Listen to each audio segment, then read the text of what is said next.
Hi guys, so this is with the last part of the macroeconomics module of our course, and I will be dividing it into two parts. So here we're trying to understand the macroeconomic models and the policy implications on the economy. So here, the first part is to basically understand what are economic fluctuations. They're basically changes in the economy which are unpredictable and irregular. And the way that these economic fluctuations are shown in economics is through an ADAS model. So AD is aggregate demand, AS is aggregate supply, and they are basically the cumulative supply or demand of output and products and goods and services in the economy. Right. So these are of two, we understand this entire model in two ways, that is the impact of this in the short run and the impact in the long run.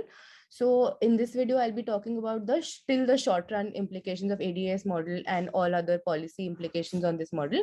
In the next video, I'll be talking about the long run equilibrium and the Phillips curve. Right. So the basic understanding that the aggregate supply curve is upward sloping and aggregate demand curve is downward sloping, because when the price level increases in the economy, the supplier will want to supply more and give more goods and services in the economy, and hence it's an upward sloping curve. And since when the price level rises, you as a consumer want to consume lesser because you can't spend that much, is because the aggregate demand curve is downward sloping, right? So now breaking it down, the aggregate demand curve, the equation for the aggregate demand is y is equal to c plus I plus g plus nx, where y is essentially income, which is a representative of the aggregate demand in the economy, and c is the consumption spending, I is investment spending, g is the government spending or government expenditure, and nx is exports minus import or net exports from the economy. So now trying to understand that why the AD curve is downward sloping. Here, out of the four parts of the equation, G, which is government spending, is considered to be unaffected by prices, and that is fixed by policy. So these three components and why they are inversely related with price is we'll understand now. C, which is the private level consumption, here the wealth effect comes into play. So say there's a decrease in the price level, the real value of your money increases. That is, now with the same amount of money, you can buy more goods and services, right? So hence you as a consumer become wealthier, you spend more, and there's an increased demand for goods and services in the economy, and hence AD rises. This is the wealth effect, that there's a reduce in the price level, the wealth effect comes into place, and AD rises. The next is the interest rate effect. So say there's a decrease in the price level, so the real value of money rises, and hence there's a decrease in the interest rate, right? So when the interest rate falls, the cost of borrowing for you falls, and that is why you increase your investment spending. As the I component of the equation rises, the aggregate demand will also increase in the economy, so hence again an inverse relationship. And the last is that the exchange rate effect. So we've already understood that when the price level falls, there is a decrease in the interest rate. Now, say the interest rate in India has fallen. So you as a foreign investor will not want to invest more in this country. So if you're not investing in our country, your demand for the currency rupee will fall. If there is lesser demand for the currency in the worldwide scenario, the value of my currency also falls. So say if now rupee is cheaper, my exports become cheaper for other countries because now they can buy more of Indian goods. So in that way, it stimulates the net exports from my country, and that is why the NX part of it also rises with a decrease in the prices, right?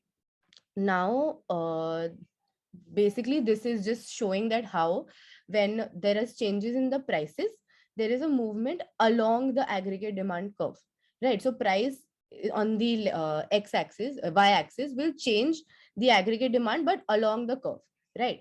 However, there are a few components which can shift the aggregate demand curve. So the basic understanding here is that whenever there is something that is in a part of the model, say price is here a part of the model, when that changes, there are changes along the curve. That is, the curve doesn't shift, but you change your output along the curve, say from this point to this point, right? However, when there are changes which are not in the model, say consumption, which are exogenous to the model, there is a shift in the aggregate demand curve. So here there are four components of AD, and hence whenever there is a shift or change in any part of consumption, investment, expenditure, government expenditure, or net exports, the aggregate demand will shift to the right or to the left, depending on whether it's an increase or a decrease, right? So this is just a very basic understanding of how it changes, and all four of them are related in a way that if either of them increases because of any reason, there will be a rightward shift, that is AD will increase, and otherwise leftwards. Now, how we'll try and understand that how monetary policy will affect the ADAS part of it, right? So how it basically influences the aggregate demand curve. So for any reason, if the government decides to have an expansionary monetary policy, which is that if they have an influx of money in the economy. So from the diagram, we can see that whenever there is a increase in the money supply curve is the vertical line, and money demand curve is the downward sloping curve. So if the money supply increases while keeping the money demand curve constant, it moves to the right as seen by the red line. And whenever that happens, very evidently from the diagram, your interest rates will fall. Right. So this is the money market, which explains that if there's an expansionary monetary policy, your money supply curve shifts to the right, and there's a reduce in the interest rate. Now, we understand that whenever there's a reduction in the interest rate from our relationships before, there is an increase in the aggregate demand either through consumption, investment, or the net exports. So your AD curve will shift to the right. So here we've understood that the money supply and the AD are positively related. That is, if you increase the money supply, interest rate falls. From the money market, when the interest rate has fallen, it positively impacts the AD. And similarly, the entire opposite cycle works, that if there's a contractionary policy, it reduces. So basically, here we're understanding that the monetary policy or expansionary or contractionary policy are ways to change the aggregate demand in the economy. If the government wishes to increase or decrease the aggregate demand, they can use this as a tool to do so. Right. Now we're trying to understand how a fiscal policy. So fiscal policy basically means not using money, but things like taxes, subsidies, any other incentivizing policies to change the demand or supply in the economy. So here there are two effects that come into play when any kind of fiscal policy happens. That is the multiplier effect and the crowding out effect. Right. So what essentially is a multiplier effect? When there's an expansionary fiscal policy that say the government is trying to make purchases worth of $20 million, or there are tax incentives or subsidies given, what happens is that because of this policy, your Y component, which is income or consumption in the economy, gets boosted. So essentially your aggregate demand also increases, and whenever the aggregate demand increases, it shifts to the right. Right. So in this diagram, you can see that say for 20 million worth or billion worth of investment is made by the government in the economy, the aggregate demand is supposed to shift to the right. Now, ideally, if the multiplier wasn't into functioning, the curve would have shifted from AD1 to the dotted line AD2. But what happens is that there is an amplified effect or amplified increase in the aggregate demand, because when there's a influx of this amount in the economy, the consumer spending increases more than the actual amount, and the investment in the economy increases more than the actual amount. And that is why the multiplier effect happens, and the curve, instead of moving from AD1 to AD2, moves from AD1 to AD3. And this is the entire multiplier effect. So as you can see in the diagram, from AD1 to the dotted line is the change or the expansionary policy, but because of the amplified multiplier effect, it moves entirely to AD3. And here are the basic reasons that the responsive consumer spending and the responsive investment is more because of that increase in the amount by the government, and hence it shifts more. However, what happens is, and here we're trying to understand that the entire response in the economy by this is influenced by the marginal propensity to consume. So this is taught before, but in a very short way, marginal propensity is consume is basically, say if there's an increase in your income by 100 rupees, by how much percentage or by how much proportion will you consume out of it. So if you consume 20%, that is 20 rupees, that is your marginal propensity to consume. That is how much are you going to change your consumption because of an increase or decrease in your income. So here, the more is your marginal propensity to consume, the more will be the multiplier effect, very naturally. Right. And here they've given a very basic formula, that is 1 by 1 minus MPC. And mathematically also, it's very intuitive that whenever the MPC will rise, it will lead to a rise in the multiplier.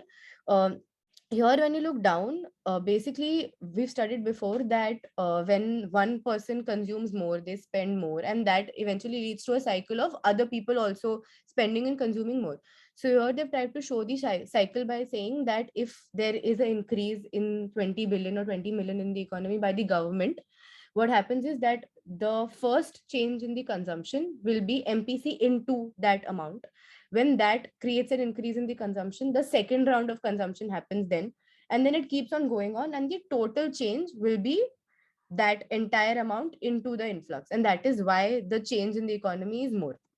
Now, the another impact of this entire cycle is that, say, when your expansionary fiscal policy happens, how it impacts the money market, right? So when expansionary fiscal policy happens and people are earning more, people are spending more, they also have more demand for money in the economy, right? So looking at the left panel of this diagram, when the money supply is fixed, that is not being changed by the government, but people now demand more money, the money demand curve shifts upward from the red line to the from the blue line to the red line, and naturally that increases the interest rate in the economy, right? When this interest rate has now risen in the economy, we've understood before that that negatively impacts your aggregate demand, because the CI and NX part of it will fall, the inverse relation. So now when this will fall, what happens is that the investment in the economy will fall. This effect is called the crowding out effect, that because of an increase in the interest rate in the economy, because of a fiscal expansion, you invest lesser in the economy, and that is why your AD curve shifts backward. So here, as you can see in the diagram, that from the blue line to the dotted line was the part where the 20 million or billion influx would have created the impact. But because of the crowding out effect, the AD curve shifts backwards to a level which is lower than what would you have wanted in the economy. And this entire process is called crowding out effect. So this is essentially how it can also negatively impact the economy. Now moving to the aggregate supply curve, very intuitive that whenever there's a positive relationship between price and the aggregate supply, that is that if the price level increases, a firm is incentivized to sell more, and there is a movement along the aggregate supply curve in the short run, right? So in the short run and in the long run, the aggregate demand curve remains the same. But here, when we talk about aggregate supply, there is a difference in how the curve looks in the short run and in the long run, so which we'll understand later. But here we're trying to understand that why the aggregate supply curve is an upward sloping curve. So there are three theories which explain the same. Very quickly going through it, the first is a sticky wage theory, which says that the wages take time to adjust to the price level of in the economy, and the firm is expected by the difference in the actual price level and the expected price level.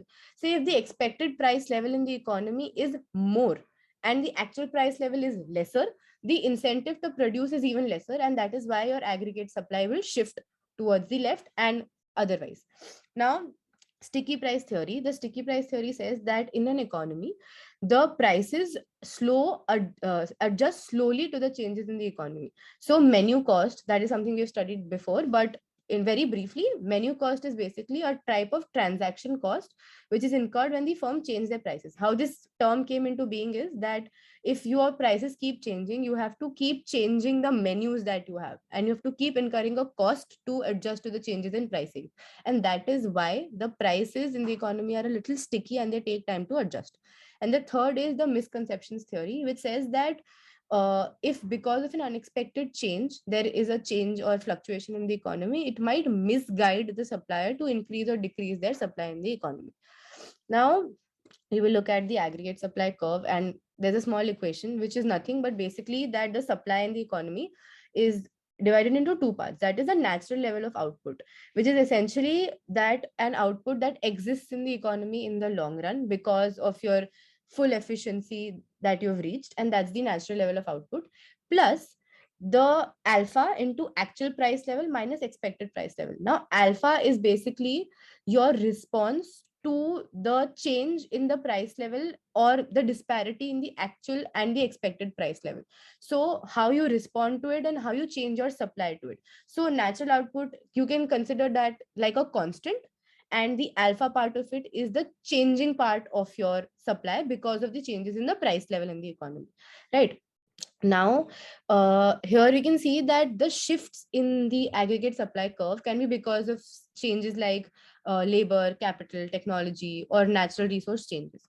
Now, if you look at the notes that I've made, in the short run and in the long run, there is a different impact on the aggregate supply curve. Right. So, in the short run, the aggregate supply curve is an upward sloping curve, and it is affected by the prices in the economy. Because in the short run, when the prices change, your supply in the economy is impacted by it, and there's a positive relation with it. However, in the long run, your economy operates at a natural level of output. What essentially is a natural level of output is the output which exists when you've reached your full output potential, where there is full employment output and the employment rate is normal. Right. So it's like a basic level of output that you will eventually reach in an economy given your technology and other factors remain constant. So in the long run, it is a vertical line which essentially shows, as seen in the diagram, that even if the prices are changing in the long run they would have adjusted according to the economy, and hence they will not affect the long run supply. The next one is a very basic understanding of how there are different ways in which labor, capital, natural resources, and tech will change the aggregate supply in the economy. The next part of it, that is long run equilibrium, I'll be talking about in the next video. Thank you.